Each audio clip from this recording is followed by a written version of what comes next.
SG Consultancy Services. Study MBBS in Russia, Philippines, Uzbekistan. ఒక వ్యక్తి అంటాడు పెళ్ళొద్దు ప్రపంచాన్ని చుట్టే అని.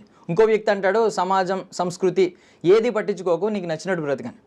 సో ఇన్స్టాగ్రామ్లో వచ్చే రీల్స్ని ఫాలో అవడం నిజంగా అది కరెక్ట్ అయిన మోటివేషనేనా, లేదు రియల్ మోటివేషన్ వేరే ఉందా? నీకు ఒక గోల్ ఉంటే నీకోసం పనిచేస్తావు, లేదంటే వేరే వాడికి పనిచేస్తావు. నువ్వు వాడకపోతే వేరే వాడు ఉపయోగించుకుంటాడు. ఇలాంటి పదాలన్నీ బాగున్నాయి అంటే బట్ ఇప్పుడు అందరూ కూడా ఎవరికాడు ఇండివిజువల్గా బ్రతకాలనుకుంటే టీం వర్క్ ఎక్కడ ఉంటుంది? ఇప్పుడు మీరున్నారు, మీకు ఒక కార్ డ్రైవర్ ఉంటాడు, మీకు కార్ డ్రైవర్ ఎక్కడి నుంచి వస్తాడు? బేసిక్గా మాట్లాడుకుంటే అంటే మరి అది ఎలా అవుతుంది సార్? మీరు చెప్పినట్టు అందరూ కూడా ఎవరికాడు ఇండివిజువల్గా బ్రతకాలి. చాలా కరెక్ట్. నా దగ్గర ఒక కార్ డ్రైవర్ 2 నెలల కంటే ఎక్కువ ఉన్నాడు. మోటివేట్ చేస్తారు. సొంత కార్లు కొన్నారు, దుబాయ్కి వెళ్ళిపోయారు, బిజినెస్లు పెట్టుకున్నారు, చెరుకు బండి పెట్టుకున్నారు, వ్యవసాయంకి వెళ్ళిపోయారు. ఫస్ట్ డే రాగానే నా మాటలను వింటా, నా ఫోన్ అని వింటూ ఉంటాడు. ప్రతి ఒక్కరు కూడా పని చేద్దాం చెప్తాను నేను, జాబ్ చేద్దాం చెప్తాను ఓపెన్గానే. నీకు తెలివినప్పుడు జాబ్ ఎందుకు చేయాలని 100% అన్నట్టుగా 16 డ్రైవర్ పనిచేస్తున్న దగ్గర. సో అది రకంగా మంచిదే కదా. I motivated this many people, I will motivate.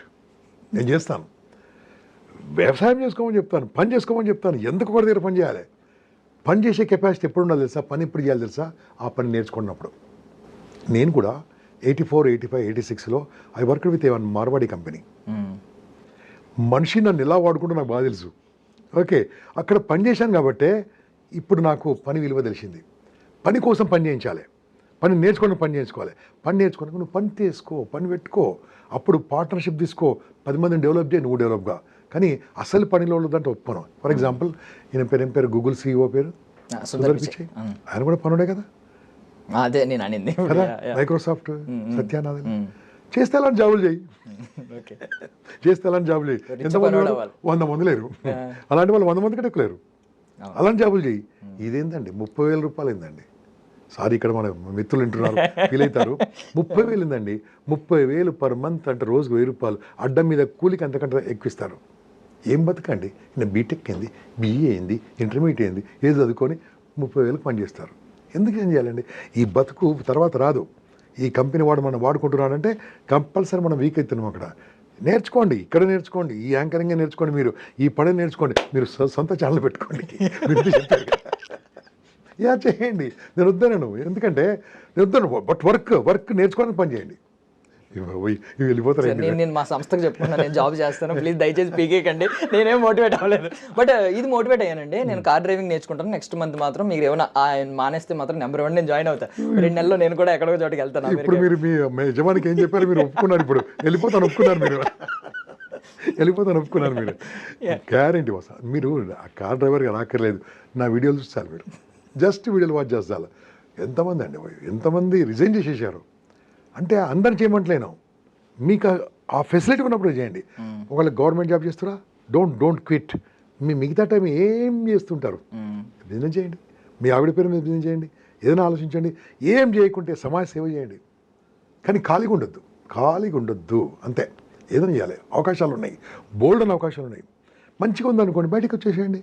ఇప్పుడు మన ఒక మినిస్టర్ ఉన్నాడు ఆంధ్రప్రదేశ్లో, ఒక మినిస్టర్, ఆయన చిన్న ట్యూషన్ టీచర్ ఒకప్పుడు. ఓకే, ట్యూషన్ టీచర్ నుంచి మినిస్టర్ అయ్యాడు.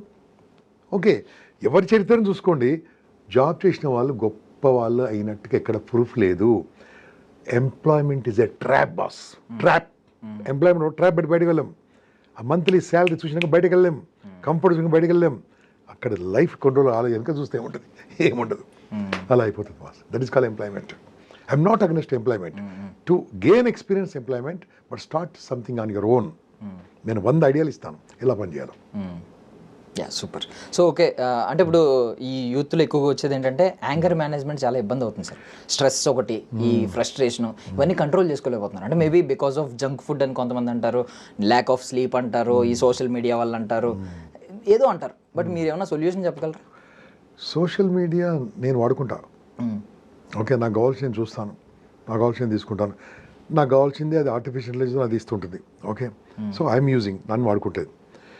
నిద్ర అన్నారా, ఖచ్చితంగా మెయింటైన్ చేయాలి. ఇంతకుముందు చెప్పాను 7, 8, 9, 7 గంటలు పడుకోకుంటే మెంటల్ పేషెంట్లు అవుతారు. You have to sleep. మీరు చెప్పిన దాని ప్రకారం మనం ఇప్పుడు చూస్తున్న వీడియో చూస్తున్న వాళ్ళ కింద ఎన్ని గంటలు పడుకుంటే ఒకసారి కామెంట్ కొట్టండి చూద్దాం. మీరు 4, 5 అంతే. పడుకుందామని పడుకుంటాడు 11 o'clock. పడుకున్న తర్వాత టిక్ మన సౌండ్ వస్తుంది, ఫోన్ తీస్తాడు, రుద్దుతాడు. మోడీ గారా మాట్లాడి, చంద్రబాబు నాయుడా, రేవంత్ రెడ్డి కాదే, టైం అంతా వెయిట్ చేస్తుంటారు. అలా వెయిట్ చేయొద్దు, పడుకోవాలి. పడుకుంటే ఆరోగ్యం బాగుంటుంది, బాడీ రిపేర్ అవుతుంది. స్ట్రెస్ రావడానికి కారణం సరిగ్గా నిద్ర లేకపోవడం, స్ట్రెస్ రావడానికి కారణం సరిగ్గా నవ్వకపోవడం. చిరునవ్వుతో ఉంటే లైఫ్ బ్యూటిఫుల్గా ఉంటుంది, ఆరా ఉంటుంది, చుట్టుముట్టు పాజిటివ్ వైబ్రేషన్ ఉంటుంది. అది ఉంటే చాలా బాగుంటుంది. అందుకని స్ట్రెస్ అనేది 17 రకాల మేజర్ డిసీజెస్కు మూల కారణం. 17 రకాల, ఇంక్లూడింగ్ క్యాన్సర్ ఆల్సో. 17 రకాలు. ఎందుకు స్ట్రెస్? అవసరమే లేదే. ఒక స్ట్రెస్కి ఒక ఎగ్జాంపుల్ చెప్పండి. ఎందుకు స్ట్రెస్ వస్తుంది చెప్పండి మీరు. ఎందుకు స్ట్రెస్ వస్తుంది అంటే పని ఒత్తిడి. ఇంకోటి ఇంకొకటి పని ఒత్తిడితో ఎవరికి రావట్లేదు స్ట్రెస్, వదిలిపెట్టాను కానీ మీరు చెప్పండి. రిలేషన్షిప్ పని ఒత్తిడితో స్ట్రెస్, పని చెప్పేవాడిని స్ట్రెస్ వస్తుంది. ఓకే చెప్పండి. ఇంకా ఓకే, ఈ రిలేషన్షిప్ అంటే రిలేషన్షిప్ బ్రేకప్. ఎందుకంటే రోజు 50 ఫోన్లు వస్తుండే నాకు. రోజు 50 సార్లు బ్రేకప్ అవుద్ది అన్నట్టు చెప్పారు సార్ మీరు. ఫోన్ చేస్తే నాకు ఇప్పుడు నా నంబరు చాలా ఈజీగా అవైలబుల్ అనుకో. గూగుల్లో గంపనాక్షరం కొడితే గూగుల్ దొరుకుతుంది, ఎవరికి దొరకదు. నేను ఓపెన్ పెట్టిస్తాను. ఏదైనా ప్రాబ్లం ఉంటే ఫోన్ చేయమంటాను. సార్ అంటాడు, అయిపోయింది చెప్పండి. నేను సార్ అమ్మాయి ఏమైందా సార్, 3 సంవత్సరాల ఫ్రెండ్షిప్ సార్ అంటాడు. ఏమైందిరా బాబు అంటే, సార్ అమ్మాయి బ్రేకప్ చెప్పింది.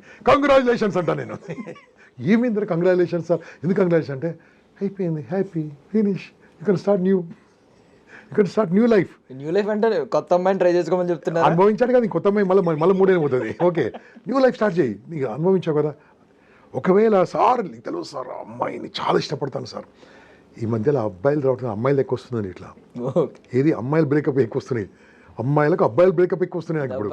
ఓకే, ఇప్పుడు ఇంతకుముందు బాగా అవ్వచ్చేది, ఇలా చాలా ఇబ్బందిగా ఉన్నా సార్ అంటే నేను చెప్పాను, ఒకవేళ అమ్మాయిని పెళ్లి చేసుకుంటే ఏమేది సార్ అంటాడు. ఏమేది అప్పుడు బ్రేకప్ చేస్తే ఏమేది, అదేదో మంచి జరిగింది కదా ఇప్పుడే అర్థం చేసుకున్నాను కదా సార్, ఈ పాయింట్ నాకు అర్థం కాలేదు, ఎంజాయ్ ఫెస్టివల్. సో ఏమవుతుందంటే ఇప్పుడే అర్థం కాని వాళ్ళు తర్వాత ఏం అర్థమవుతారు. కాబట్టి బెటర్ అని అట్లా కన్విన్స్ చేసి వాళ్ళను ఆ ప్రాబ్లం నుంచి బయట తీసేసి ఈ కాన్సన్ట్రేషన్, అమ్మాయి మీద కాన్సన్ట్రేషన్ ఎంత పెట్టావో అదే కాన్సన్ట్రేషన్ పని మీద పెట్టు, అమ్మాయి పరిగెత్తుకుంటూ వస్తుంది. ఏరా నన్ను చూడట్లేదు అంటది. ఎందుకు? నువ్వు డబ్బు సంపాదిస్తావు కాబట్టి, నువ్వు గట్టిగా ఉన్నావు కాబట్టి.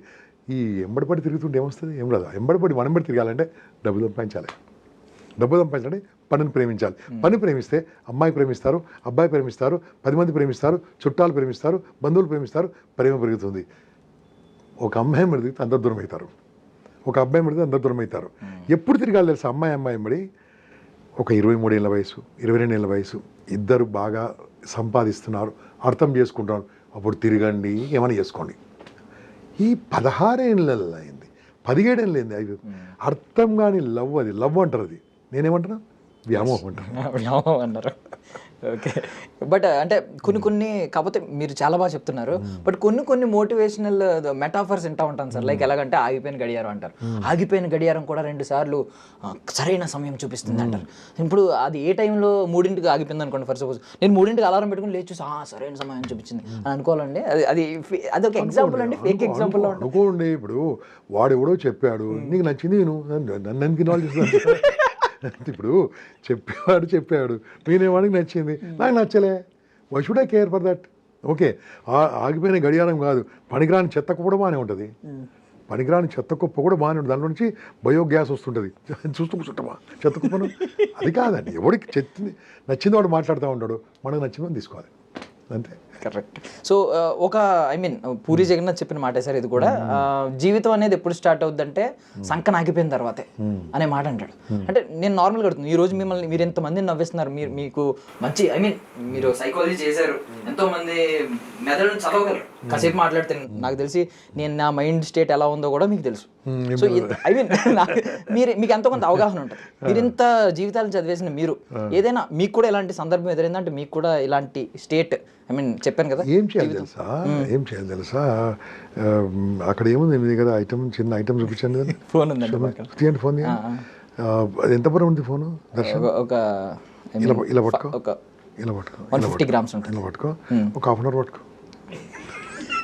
ఏమైంది అంటే హాఫ్ అన్ అవర్ అనగానే నాకు అర్థమైపోయింది. Can you hold like that?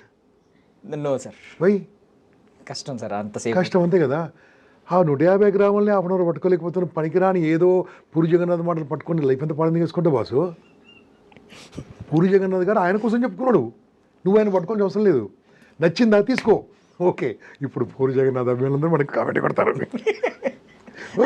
ఆయన ఫిలాసఫీని ఫాలో అయ్యే వాళ్ళు చాలా మంది. కొట్టని నేనేమంటే తెలుసా, ఆయన ఇష్టం అని చెప్పిండు బాసు, నీ ఇష్టం నువ్వు చెయ్యి, అంతేగాని అని చెప్పిండు కాబట్టి ఇలా చేయని మళ్ళీ అన్ని సినిమాలు ఆయన సక్సెస్ అయినాయా కాలే కదా, అంత గొప్ప మనిషి కదా. సో నేనేమంటే తెలుసా, they are good director, they are creative directors, they have good dialogues. Okay, let them say whatever useful, take it out, మంచిగా తీసుకోవాలి, అంతేగాని ఫాలో చేయొద్దు. ఫాలో ఎవరు చేయాలి? మన కాన్షియన్స్, మన మైండ్, మన హార్ట్ ఫాలోగా ఎవ్రీథింగ్ ఈజ్ సక్సెస్ఫుల్. ఫెయిల్ అయినాం అనుకో 4 దెబ్బలు కొడతారు, సక్సెస్ అయింది అనుకో 4 చప్పట్లు కొడతారు, 2 లాభమే. ఓకే, ఇంగ్లీష్ మాట్లాడావు, తప్పు మాట్లాడావు, ఏం చేస్తారు? తిడతారు. బాగా మాట్లాడావు, ఎస్ అంటారు. అంటే ఈ 2 మనకే లాభం కదా. మంచి చేసినా లాభమే, చెడు చేసినా లాభం. చెడు ఏంది, ఎందుకు చేయకూడదు తెలుస్తుంది. ఇది కూడా అంతే boss. Don't follow any one, follow your self. Okay, so decision making విషయానికి వస్తే, అంటే ఇప్పుడు నిర్ణయం తీసుకోవడం అనేది, అదే అది చాలా అనుభవం ఉండాలి తీసుకోవడానికి. చాలా అంటే విత్ ఇన్ 5 మినిట్స్లో అటు ఇటు షఫల్ అవుతున్నారు. అంటే ఇది తీసుకోవాలి, అది తీసుకోవాలి, ఫస్ట్ ఇది అంటాడు, కాసేపటికి మళ్ళీ మైండ్ మారిపోతుంది, ఇది అంటాడు. సో దీని గురించి ఏం చెప్తారు? ఎగ్జాంపుల్, ట్రాఫిక్ సిగ్నల్ ఉంది బాస్. ట్రాఫిక్ సిగ్నల్కి వెళ్ళి ఏం చేస్తారంటారు, రెడ్ నుంచి ఎల్లో రాకముందు వెళ్ళిపోతారు కొంతమంది. ఓకే, కొంతమంది రెడ్ని ఎల్లో అయ్యి గ్రీన్ అయినా కదలరు కొంతమంది. ఓకే, కొంతమంది గ్రీన్ రాగానే స్టార్ట్ అవుతారు. అందరు ఒక రకంగా ఉంటారండి. ఓకే, కొంతమంది నిర్ణయాలు టక్కున తీసుకుంటారు, ఫెయిల్ కావచ్చు. కొంతమంది నిర్ణయాలు టక్కున తీసుకుంటారు, సక్సెస్ కావచ్చు. ఫర్ ఎగ్జాంపుల్ నా లైఫ్లో అండి, ఒక రియల్ ఎస్టేట్లో ఒక ప్లాట్ కొనడానికి జస్ట్ 22 ఏళ్ళ క్రితం వెళ్ళాను. అప్పుడు నన్ను అడిగింది 6,70,000 రూపాయలు అడిగారు. నా దగ్గర 4 లక్షలు ఉన్నాయి. మిగతా డబ్బు అప్పు చేయడం ఇష్టం లేక ప్లాట్ వదిలిపెట్టాను. ఆ ప్లాట్ ఇప్పుడు 6 కోట్లు. నేను తప్పు చేశాను కదా, తప్పు చేశాను. అదే అప్పుడు ధైర్యం చేసి ఉంటే సక్సెస్ అయ్యాను కదా. సక్సెస్ కాలే. 6 లక్షలు ఇక్కడ, 6 కోట్లు ఇక్కడ, టాకింగ్ అబౌట్ కోకాపేటలో. సో అక్కడ తప్పుడు నిర్ణయం తీసుకున్నాను. అప్పుడు ఏం చేయాలి తెలుసా, అలాంటి టైంలో నేనేం తప్పు చేసినా నా నిర్ణయం తీసుకున్నాను. 10 మందిని అడిగేదండి, అన్నగారు ఇక్కడ కోకాపేటలో ల్యాండ్ వచ్చి నేను తీసుకోవచ్చా? అడిగిన తర్వాత ఎవరెవరు చెప్తారు, ఆ కోకాపేటలో ఏం ల్యాండ్ ఉంది తీసి నేను తీసుకున్న నిర్ణయాలు 6,70,000 రూపాయలు ఒక 3 రోజుల తర్వాత 7 లక్షలు కావచ్చు కొన్నా. ఇప్పుడు నాకు 70 కోట్లు ఉండేది ప్రాపర్టీ. అంటే కొంతమంది సలహాలు తీసుకోవచ్చు. ఇప్పుడు మన వీడియోలు ఉన్నాయి వాస్, అన్నీ కూడా ఉచితమైన సలహాలే, అన్నీ చూడవచ్చు. అందరూ ఫాలో కావాలేదు, వాళ్ళకి నచ్చింది తీసుకొని ముందుకెళ్తే బాగుంటుంది. అంతేగాని ఎవరో వెంబడి మనం నడవద్దు. నిర్ణయాలు అనేది ఆకస్మిక నిర్ణయాలు పనికిరావు, లాంగ్ నిర్ణయాలు పనికిరావు. దాన్ని ఆలస్యం అమృతం విషం అంటారు. అంత లాంగ్ కూడా పనికిరాదు. దాన్ని కరెక్ట్ టైంలో కరెక్ట్ తీసుకోవాలి. పెళ్ళి ఎప్పుడు చేసుకోవాలి చెప్పండి? అది మిమ్మల్ని అడుగుతున్నాను. ఇప్పుడు ఎప్పుడు చేసుకోవాలి? కొంచెం కష్టమైన కష్టమైంది, అది నిన్న అడుగుతున్నాను. ఎప్పుడు చేసుకోవాలి? ముదిరిపోయిన చేసుకోవాలి. సెటిల్ అయిపోయాం మనకంటే మనకు కాదు, నీకు మనకు కాదు. ఓకే, ఎప్పుడు చేసుకోవాలి? ఎప్పుడంటే నేను ఒక కుటుంబాన్ని పోషించగలను అనే నమ్మకం వచ్చింది. ఎప్పుడు వస్తుంది పోషించేది? అంటే వచ్చే ఆదాయం బట్టి. ఎప్పుడు ఆదాయం వస్తుంది? పని చేసిన